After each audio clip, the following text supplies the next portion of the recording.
So, good day, my dear colleagues. How are you today? How are you today, Miss Jane? I'm fine. How about you, Miss Zanny? I'm fine. Okay. So, thank you for coming today for the evaluation process of our innovations in our child here.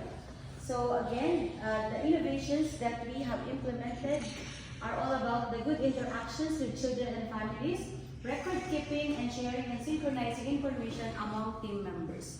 So we are here today to evaluate how successful our the innovations are. So again, I am your center manager, Ms. Chantilin Lucio. Okay, I don't need to focus on those.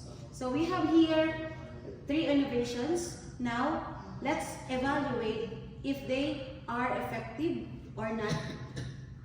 So now I have here a few questions before so that we can say our innovations are effective, successful or not. So which of your ideas have been tested and are ready for implementation?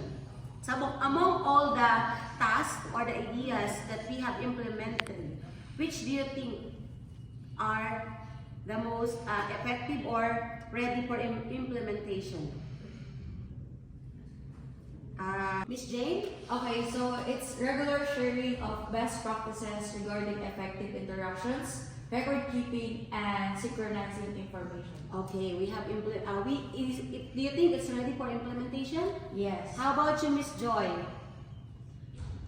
Establish clear roles with regards to interactions with children and families, record keeping, and synchronizing information. Okay, do you think this one is ready for implementation? Yes, and there's still other more ideas like provision of proper trainings and seminars on how to interact with the families and effectively record keeping and also synchronize information. And of course, this is very important. We should know how to communicate with parents during drop-off and pick-up time. And of course, the outcome of this innovation is the updated information of children through record keeping. So now, what are the ways to monitor the implementation of ideas? So as center manager, I have written here many ideas or many ways on how you can monitor your staff under your area, and also me as your center manager, how can I monitor you?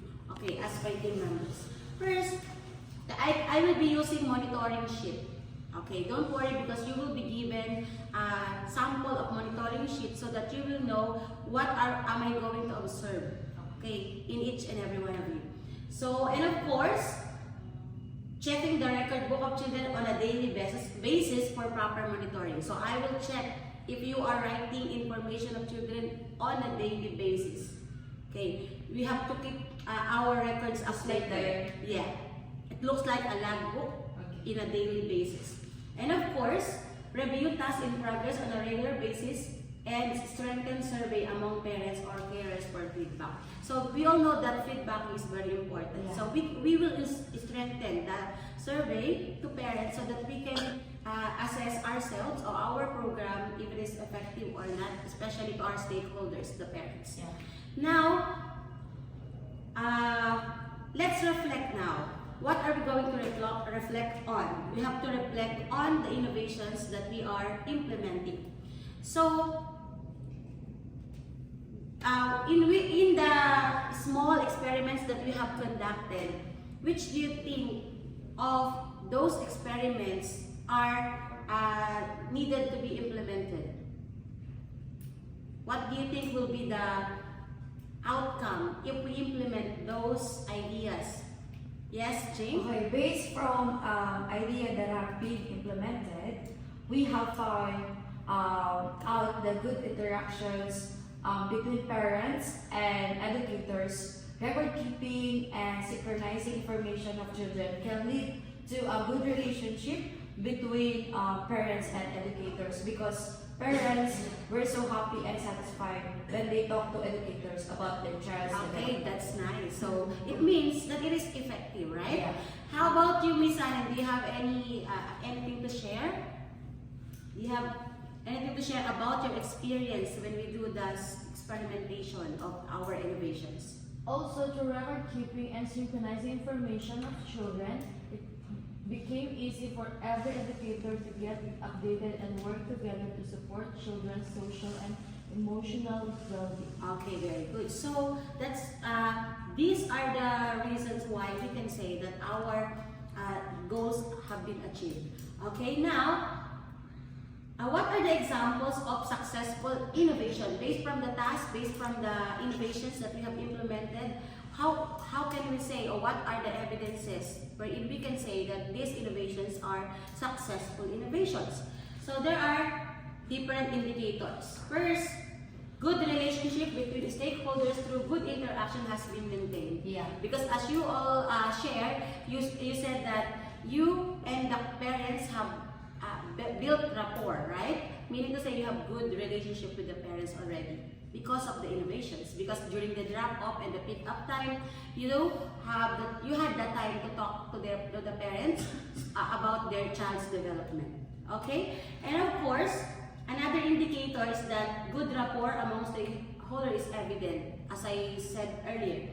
And then, collaboration among team members is well established, meaning to say you will become more closer to your other educators, your co-educators, because you are collaborating for the success of this innovation and of course for the child's development, because learners or the children are the center of our innovation. They must be our #1 priority.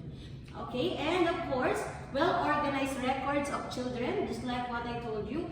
Okay, this is an example of our record book that we have done for the past weeks. So this one is well-organized, wherein all the records of children has been synchronized and sustained.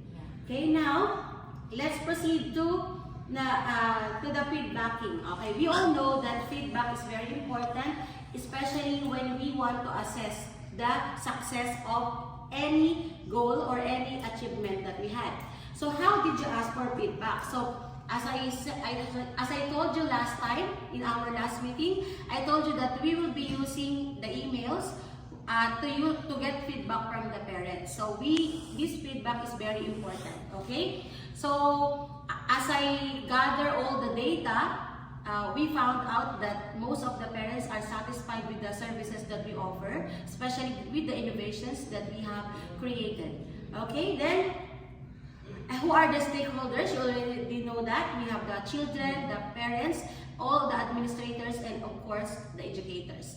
Now, how will you use the feedback? Of course, this feedback, all the feedback from the parents will be used for future references on what to innovate or what plans are we going to do next time. So this feedback is very important because this will serve as our guide on what to do for the betterment of our child care center. Okay, here are some of the feedback that we have received from the parents.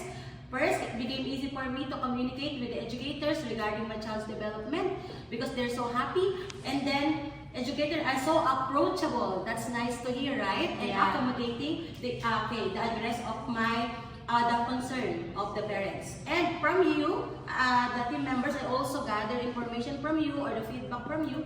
And you said that you are more confident now in interacting with parents, and also through the shared practices among the team members, you should be able to learn from them, and you now know how to keep records properly. Yeah. Right?